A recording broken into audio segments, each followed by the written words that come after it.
fain să audă. Bun! Am ieșit la test cu Honda Africa Twin 1100 DCT, test organizat de băieții de la Moto24 în parteneriat cu Honda România. Și vreau să le mulțumesc pentru oportunitatea asta, o oportunitate super faină pe care o așteptam de mult. Chiar îmi doream să testez o motocicletă de calibrul ăsta, o motocicletă așa mare. Și în sfârșit visul meu a devenit realitate.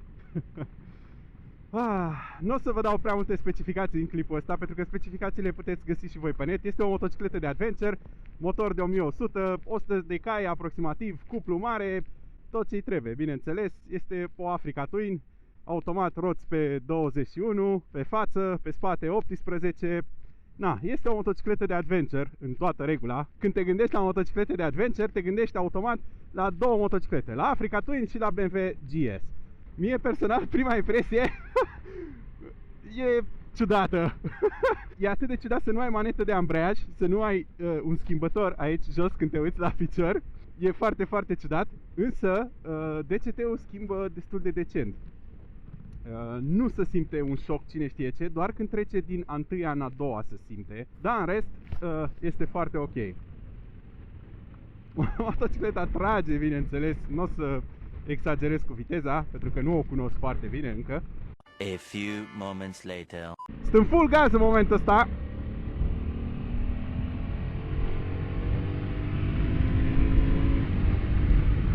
Trage. Trage foarte tare. Este foarte manevrabilă, surprinzător de manevrabilă, deși are 200 de kilograme, da? Peste 200 de kilograme, nu se simte greutatea asta. Nu se simte greutatea. Șaua este foarte, foarte ergonomică. Wow, deci te simți...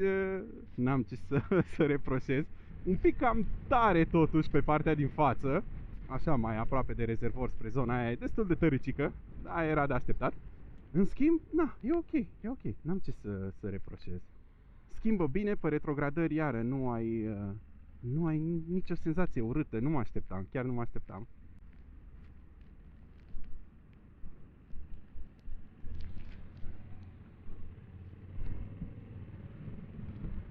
Și acum o să ieșim un pic pe autostradă. Oi, Doamne, ce tare vibrează. Deci are o vibrație destul de dubioasă. Acordăm prioritate. Sunt full gaz în momentul ăsta.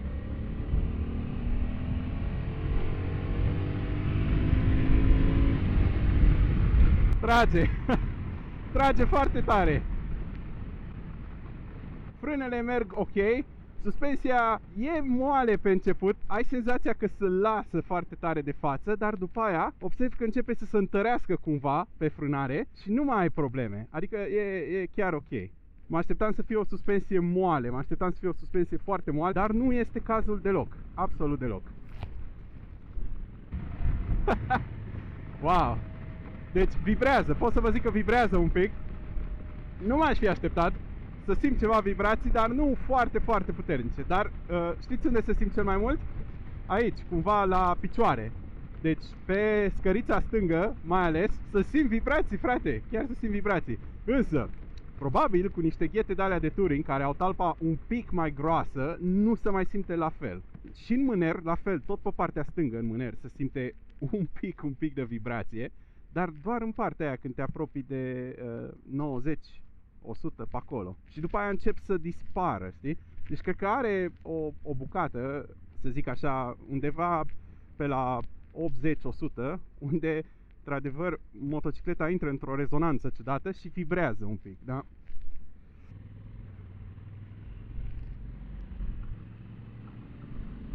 Uite, și aici, deci la 80 ceva se simte. Ori e din cauza la DCT că o ține subturată un pic, ori nu pot să-mi dau seama foarte bine.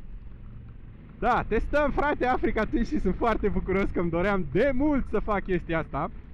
Și ce test ar fi dacă n-am ieșit un pic și pe off-road, bineînțeles. Îmi iau inima în dinți și ies pe un drum așa mai dubios. Am ieșit în off-road cu Africa Twin 1100 DCT. Sunt curios să văd cum se simte.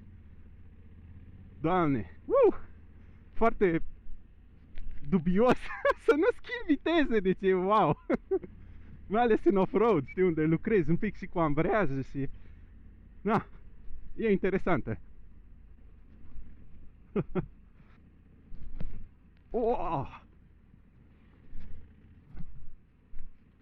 Da, deci acolo am simțit un pic groapa aia, să știți.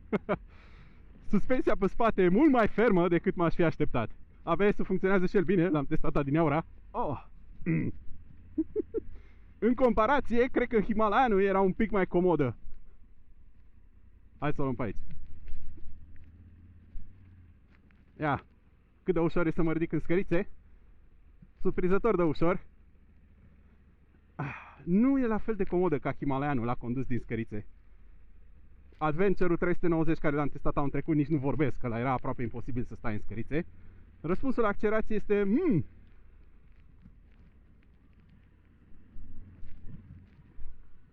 Zmucește un pic, răspunde un pic cam tare, foarte tare. E destul de greu să ai un control finuț în off-road. Este așa, oarecum on-off. Legat de off-road, motocicleta asta este mare, nu este foarte manevrabilă ca o motocicletă de pădure. Dacă vreți să urcați cu ea pe un pădure sau să faceți alte chestii de-astea mai dubioase, în spații mai strânse, o să vă fie foarte greu.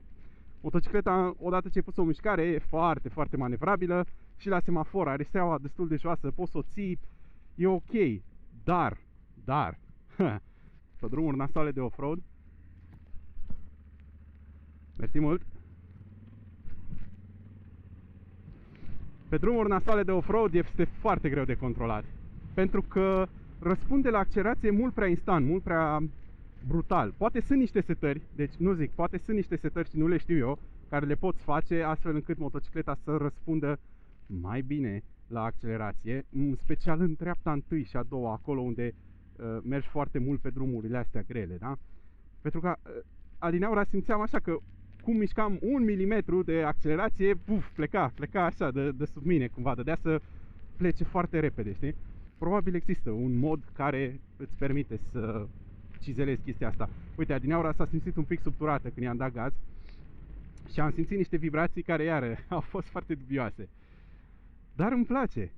Deci, per total, Dumnezeule, îmi place și nu se simte greutatea, fraților. Deci, mă jur, deci ea are 200 ceva de kg. Dacă o scapi, e greu de ridicat. Bă, dar în mers e fantastic de manevrabilă. Incredibil. Deci poți să o faci cum vrei tu o faci. Cum vrei tu o faci. Totuși o să revin la partea cu frânele și o să zic că are un pic de nosedive. Se încarcă totuși un pic cam prea mult suspensia față în anumite momente, iar suspensia spate mi se pare un pic cam rigidă. Dar, haideți să vă zic un secret. Motocicleta asta are suspensii reglabile electronic. Ceea ce înseamnă că dacă nu-ți place cum merge, da, cum mie nu-mi place în momentul ăsta, poți intra în meniu și te poți juca să o ajustezi, să o faci mai moale, mai tare, mai cum vrei tu, da? Să o faci să simtă cum îți place ție. Ceea ce e un lucru fantastic. Da? Numele complet la motocicleta asta este Honda Africa Twin, Honda CRF 1100 Africa Twin DCT Electronic Suspension.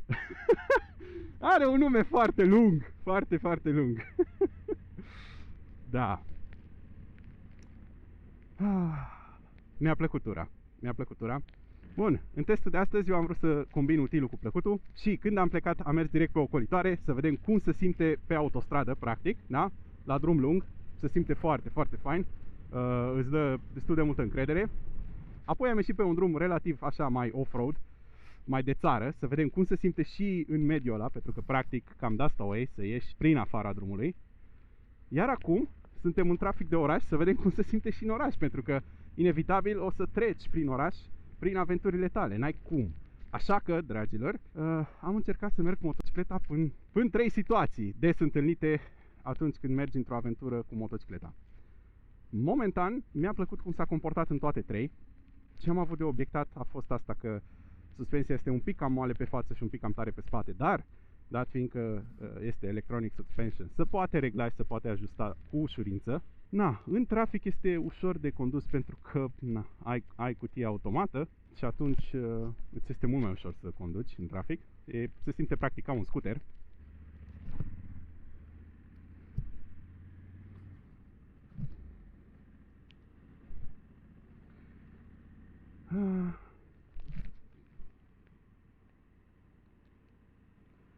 Îl lăsăm și pe domnul cu autobuzul, îl lăsăm și pe domnul să traverseze.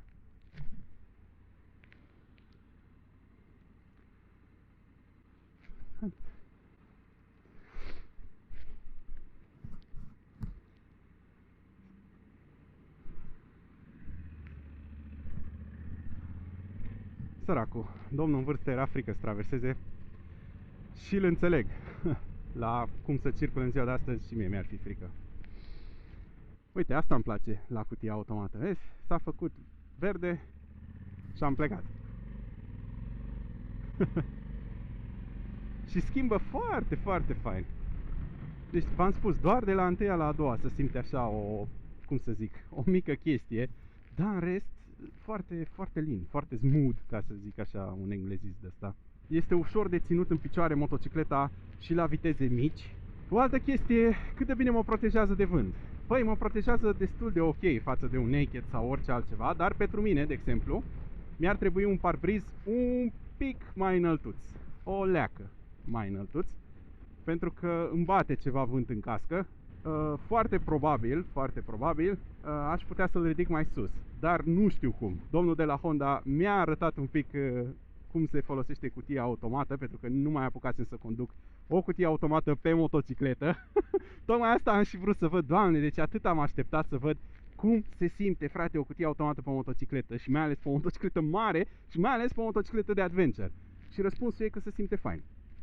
Se simte drăguț, doar o hibă de la întâia la a doua, o să o menționez iară. Na, să simt și ceva vibrații, în special în scărița stângă. Tinde uneori să meargă un pic subturat și alte ori să răspundă la accelerație un pic prea brutal. În schimb, e foarte fain la deal. Îți e foarte ușor să faci o plecare, de exemplu, cum am făcut acum din rampă. În trafic se simte comodă, e ok. Chiar dacă e mare, te simți decent în trafic. Bun, mă întorc să returnez motocicleta și ne auzim.